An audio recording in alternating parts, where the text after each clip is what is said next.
What's up guys, this is TopTierYugioh, and I'm here to give you a deck profile of my Dracoslayer Zefra build. So let's go ahead and get into it. So we play the standard Dracoslayer engine, 3 Master, 2 Vector, 1 Luster. We play these ratios because we want to be able to use Painful Decision on Master. So if we draw 1, we don't want it to be dead, so we have to play 3 for that. Then we play 2 Vector because we do want Draco face-off to be live every now and then. 1 Luster because, you know, it's limited. 1 Satellerknight The Neb's really good because it can search your Satellerknight Zefra, so it can search either a low or in high scale, but it can also search outs to face-up and face-down monsters due to the effects of the Satellerknight Zefra. So let's go ahead and talk about those. So you have 2 Satellerknight Zefraxaton. When normal summon, flip summon, or pendulum summon, target one other Tellarknight or Zefra card on my side of the field, and then 1 set card on my opponent's side of the field, destroy both of them. Really good for forcing solemn strikes. 2 Satellerknight Zefra Thubin. When normal flip or pendulum summoned, target one other Tellarknight or Zefra card on your side of the field, and then 1 face-up card your opponent's side of the field, destroy both of them. Really good for outing problem monsters and other problem cards. I really like it for getting over domain, so you can destroy domain or the tribute summon monarch. Either way, you're going to be able to go near your extra deck and then pretty much win from there. 1 Zefraxi, Treasure of the Yang Zing. When pendulum summoned or special summoned from the deck, usually through a Yang Zing effect or Yang Zing creation, you can target 1 Yang Zing or Zefra monster you control and it becomes a tuner. If you use that effect, it goes to the bottom of the deck when it leaves the field. Really good for just helping me go into my Synchro plays a lot faster. 3 Zefra New, Secret of the Yang Zing. When pendulum summoned or destroyed, I can add 1 Yang Zing or Zefra spell or trap from my deck to my hand. This card really is what makes the deck play. For one, it's level 6, which means it helps you go into your level 8 Synchros with Jiao 2, but also it can search things like Oracle when you need your other Zefra monsters. It can search Creation when you need to float more and need some defense. It can also search Divine Strike when you want to just, negate stuff. Having a searchable way to get a solemn pretty much is pretty insane, so Zefra New gives you those options. Next we play 3 Jiao 2, Darkness of the Yang Zing. Standard Yang Zing floating effect, but also its unique effect is that if you control no other monsters, you can discard 2 Yang Zing cards, special summon 2 Yang Zing monsters from your deck, 1 with 0 attack, 1 with 0 defense. That's really good for pretty much giving you an instant Synchro summon. It turns 2 dead Yang Zings in your hand into 2 tangible resources on the field. 2 Chi Win, again standard Yang Zing floating effect. Its unique effect is when in the graveyard, when a Yang Zing card, not card, but monster is destroyed and sent to the graveyard, you can special summon it from the graveyard. So that's really good. I use it a lot for setting up Trishula plays because usually you can almost always summon a level 8 Synchro, and then adding that Chi Win on top just makes it level 9. So that works out perfectly. The reason I don't play 3 is that it's not really good at multiples, and I don't want to draw it first turn unlike Jiao 2. So Jiao 2, if I draw this in multiples, I can just discard the other one for its own effect. But for Chi Win, although it's really powerful, in multiples it's not good. It's not good with any other Yang Zing monsters, so I want to keep that to a minimum. You still have access to it. 1 Suwani floats like all the other Yang Zing monsters, and then when it's used to Synchro material, that Synchro monster gains 500 attack and defense.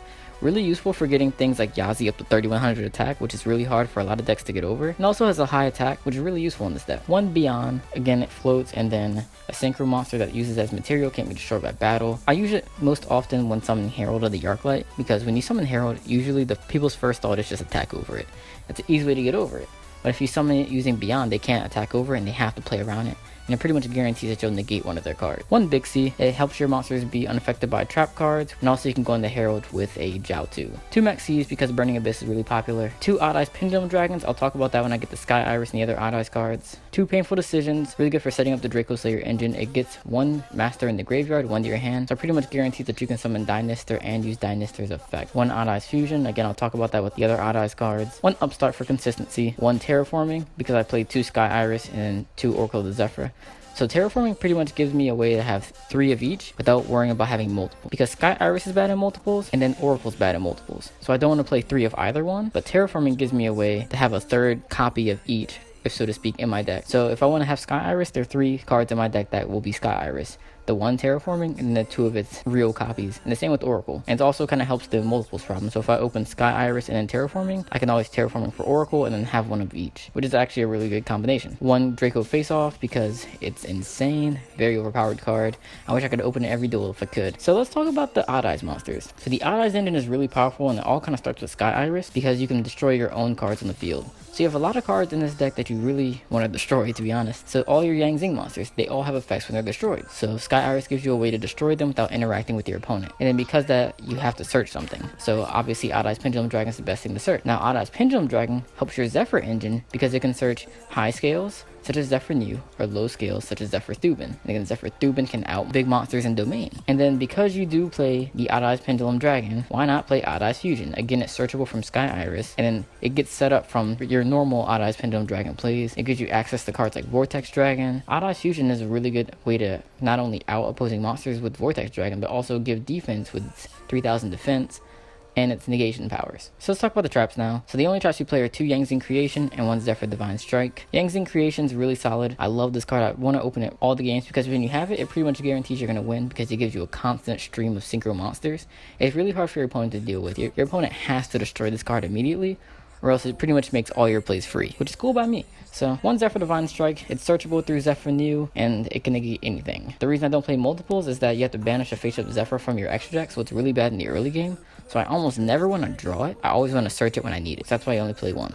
Usually you don't need multiples because you have other ways to negate things, such as Vortex Dragon, Herald of the Arclight, so you really don't need to have a lot of these. So let's talk about the extra deck. So first we're just going to have 1 Dinoster. I bumped this down from I think 2 or 3 in the last build, with Draco face-off being limited. It's really a lot harder to get multiple Dinosters on board, and usually just 1's good. And then also Wavering Eyes isn't a thing, so you don't need to keep it on board to protect from Wavering Eyes. People aren't summoning Ignister as often, so Dinoster really isn't as necessary, but it's a really good combo piece. And again, 1 Vortex Dragon because not only does it out opposing monsters, but it has a lot of defense and can negate cards by itself, so it's really versatile and can be a win condition on its own. 1 Herald of the Arclight. Again, there are a lot of ways to summon it through Beyond, Chiwin, Jiaotu, Bixie. You can summon it pretty easily, and it offers, another way to negate your opponent's spells and traps and monster effects. And then against a lot of decks, the banishing effect comes into play too. And also it's important to note that when you synchro summon it correctly, you can revive it off of Basha.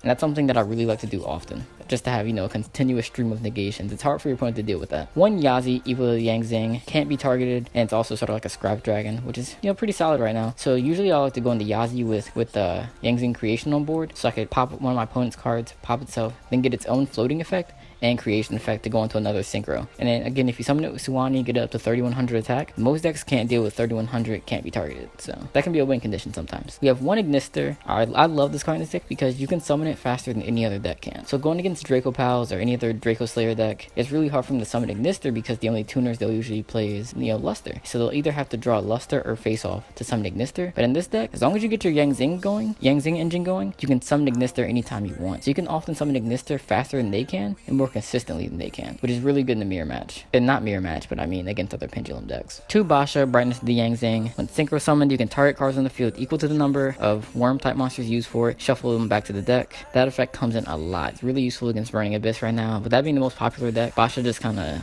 stomps all over it. And then on top of that, once per turn, you can target 1 card you control, and then target a level 4 monster in your graveyard, destroy your card on the field, special summon your monster from the graveyard. Again, really good for bringing back cards like Herald of the Arclight, but you can also bring back your Yang Zings. You can bring back your Dracoslayers used for Z's monsters.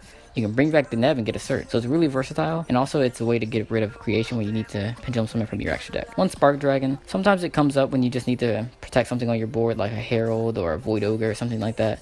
Going Void Ogre and then Spark Dragon is really hard to get over for a lot of decks. And also I like it when you're citing Mask of Restrict against Monarchs. 1 Void Ogre Dragon, because Void Ogre Dragon gives you a way to negate spell and traps. It's pretty awesome because it gives my level 8 synchros a lot of utility. It gives me the option to synchro into something that can negate spell or traps, or I can also go into something to protect my board, clear boards. It just gives you a lot of utility, so that's why I play that. You can summon it because Jiaotu is a dark level 2 tuner. You can make it with Jiaotu plus Zefra New. Then 1 Trishula, because what Yang Zing deck doesn't play Trishula, right? So now for the rank 8s, we play 1 number 38, negate spell cards, 1 Felgrand, negate monsters, and protect monsters. 1 Giant Hand, again negate monsters, Castel, get over monsters, Majester, extend my plays with the Dracoslayers engine, and then also search Pendulum monsters. So under the side deck, we play 2 Veilers, 3 Mask of Restrict for Monarchs when we go first, and then we play the Dark Holes and Raigeki for going second. This is also really good against rogue decks. I played Heroes earlier, I sided these in against them. 3 Flying Sea and the 3rd Max Sea for Burning Abyss and PK Fire, and then 3 System Down for Cosmo. But that's it, guys. Thanks for watching. Give this deck a try. Let me know what you think in the comment section below.